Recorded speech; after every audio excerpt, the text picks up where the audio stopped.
Hey guys, and welcome to Cooking with Miss Cindy. I'm Miss Cindy from the South Brunswick Public Library. Today's recipe is going to take a little bit longer than usual, but when you're done, you are going to have a delicious dinner or lunch side dish on your hands that is probably enough for about 2 to 3 people. I'm talking about making garlicky mashed potatoes, and yes, if you don't like garlic, you can absolutely omit it. It's going to be a little bit longer because it does take a while to cook potato, but it is not difficult at all. It is super simple and, as usual, super adaptable. Just in the microwave, no oven, no stove. Let's go. All right, let's get going on our garlic mashed potatoes. First, let me show you what you're going to need. You're going to need a large russet potato. A russet potato is also known as a baking potato. It's the kind of potato that you make baked potatoes from. Garlic, salt, pepper, heavy cream, butter, water, and a nice big bowl. So let's move all this out of the way. First thing that we're going to do is I am going to grate our potato. You can also dice it.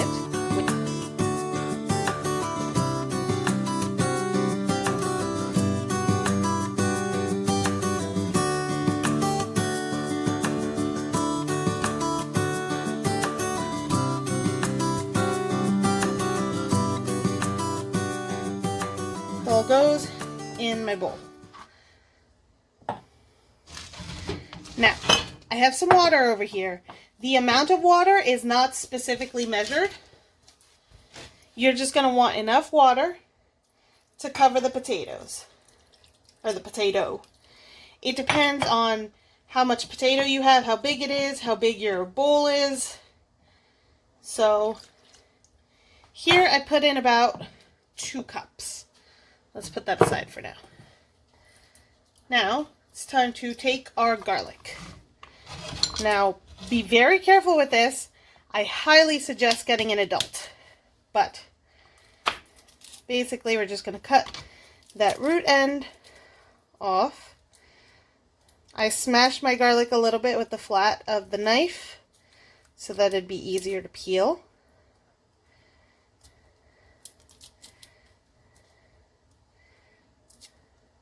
Easier, but not super easy. There we go. I'm just going to cut it in half. You don't need to slice it into a very small chunk or anything. So again, cut, smash. That should help a little bit with the peeling. Again, I highly suggest getting an adult to do this. Do not try to do this by yourself. I don't know what your knife skills are like, so it's always better to work with an adult on this. Oh, one of my lights just went out, so it got a little bit darker. Let's adjust here.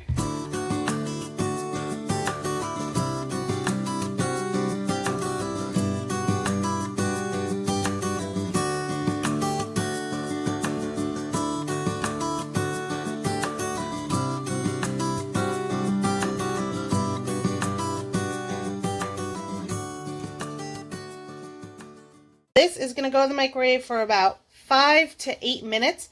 It all depends on how small you cut your potato and how big the bowl is. So I'm going to start on 5 and then add a minute for maybe 8 to 9 minutes, depending on how well done it is. But again, start at 5, check it, and just keep checking it every minute after that. Okay, so these are my potatoes after about 8 minutes cooking. I also drained them over the sink in my colander. They are very goopy. I've been kind of smashing them a little bit as I go, which is what you're going to want to do. Just give everything a smash. Don't be alarmed by the color. I left the peel in, so that will make this a little bit darker. Plus, potato starch is kind of a purpley color, so you might get a little bit of a purpley color too, but you'll be good. So they are very, very goopy right now. So now what I'm going to do is I'm going to add my salt and pepper.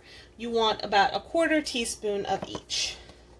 It doesn't have to be too exact. Depends on really how you like it. Alright. 1/4 of that. And 1/4 of that. It's going to get all mixed in. Now we're going to add our cream. I'm using a 1/4 cup of heavy cream. If you don't have heavy cream, you can try milk and half. You can also add a little bit of extra butter to kind of compensate for it. Make sure to give that all a good mix. Since I grated my potatoes instead of dicing them, I don't really have to smash them all too much. They kind of melted into a little bit of a gloop. But you might have to go in there with a fork and kind of give them a smash. And now we're going to add a tablespoon of butter. Because I'm using butter that comes in sticks, it is already kind of measured out here for me, and very soft because it's sitting out here while the potatoes microwaved. Alright, the butter doesn't have to get super mixed, just kind of in there because you're going to put it back in the microwave. Okay, so now it's been about 10 minutes since we last saw these potatoes.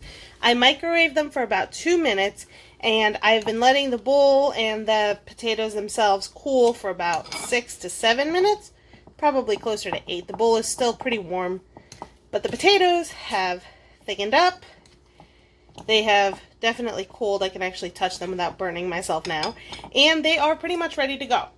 This is probably about 2 to 3 servings, depending on how big your servings are, but you can always top them with a little bit of cheese or maybe a little bit more butter. Anything like that would work.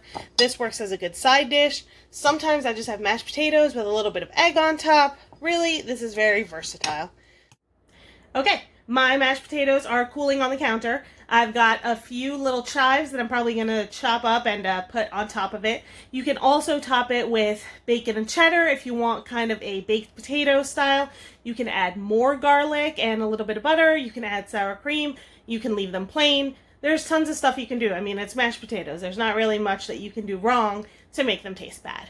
So, until we see each other again next week on Cooking with Miss Cindy, bon appetit. Bye.